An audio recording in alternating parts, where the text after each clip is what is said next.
பிரியாணி கடைக்கு உரிமம் வழங்குவதாக கூறி 4 மாநிலங்களை சேர்ந்த 239 பேரிடம் 25 கோடி ரூபாய் வரை நேக்காக ஏமாற்றிய சம்பவத்தின் முழுமையான பின்னணி என்ன?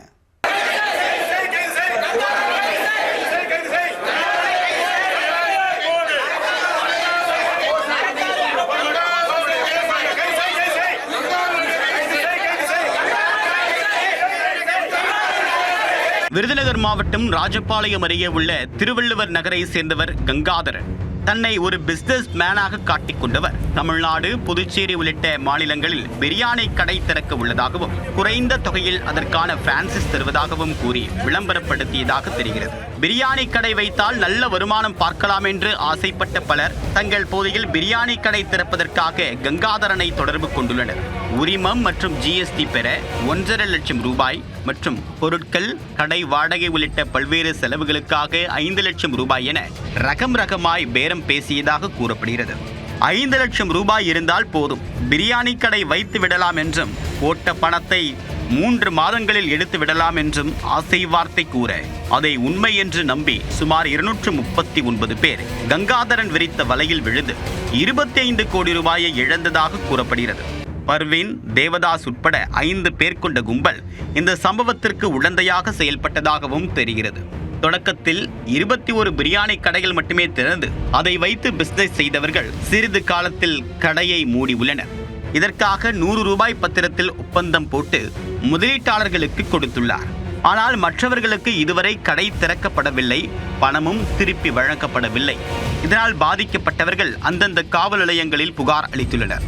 இதனால் விசாரணை வளையத்திற்குள் கொண்டுவரப்பட்ட கங்காதரன் தன்னை நீதிமன்ற வழக்கு மூலம் மட்டுமே விசாரணை செய்ய வேண்டும் என்று ராஜபாளையம் ஒருங்கிணைந்த நீதிமன்றத்தில் வழக்கு தொடர்ந்துள்ளார். வழக்கின் விவரம் குறித்து அறிவிக்க பாதிக்கப்பட்டதாக கூறப்படக்கூடிய 239 பேர்களுக்கும் நீதிமன்றத்தில் இருந்து சம்மன் அனுப்பப்பட்டிருந்தது. இதனையடுத்து 4 மாநிலங்களிலிருந்து சுமார் 200க்கும் மேற்பட்டோர் ராஜபாளையம் நீதிமன்றத்தில் ஆஜராகினர். ஆனால் வழக்கு தொடர்ந்த கங்காதரன் அங்கு வரவில்லை. இதனால் ஆத்திரமடைந்த பாதிக்கப்பட்டவர்கள் நீதிமன்றத்தில் உள்ள வாயில் அருகே திரண்டு கங்காதரனை கைது செய்ய கோரி முழக்கங்கள் எழுப்பினர்.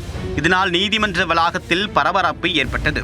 தொடர்ந்து நீதிமன்றம் எதிரே சாலை மறியல் போராட்டத்தில் ஈடுபட முயன்றவர்களிடம் காவல்துறையினர் சமரச பேச்சுவார்த்தையில் ஈடுபட்டனர். இங்கே ராஜபாளையம் போலீஸ் ஸ்டேஷனுக்கு ஃபார்வர்ட் ஆயிருக்கு, எஸ்பிக்கு ஃபார்வர்ட் ஆயிருக்கு, டிஎஸ்பிக்கு ஃபார்வர்ட் ஆயிருக்கு. ஆனால் போலீஸ் இது வரைக்கும் அவன் மேலே எந்த ஆக்ஷன் எடுக்கல. என்னன்னு கேட்டால் ஒரே வாரம் சொல்கிறாங்க, எல்லாரும் 10 லட்சம் மேலே கொடுத்துருக்கீங்க, இது 12-20 கோடி ரூபாய்க்கு மேலே வருது, அதனால் நாங்கள் எடுக்க முடியாது. இது ஒரு காரணமா? ஒரு 10,000 கொடுத்தா போகிறோம், அவனை போலீஸ் எந்த அளவுக்கு தொந்தரவு பண்ணாங்கன்னு தெரியும். ஒரு 10,000 ஏமாற்றிட்டு நிம்மதியாக வாழ முடியாது.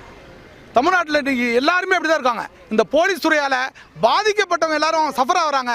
இன்றைக்கி ஏமாத்துறவங்களாம் நல்லபடியாக இருக்கான். இதுக்கு என்ன யார் காரணம்?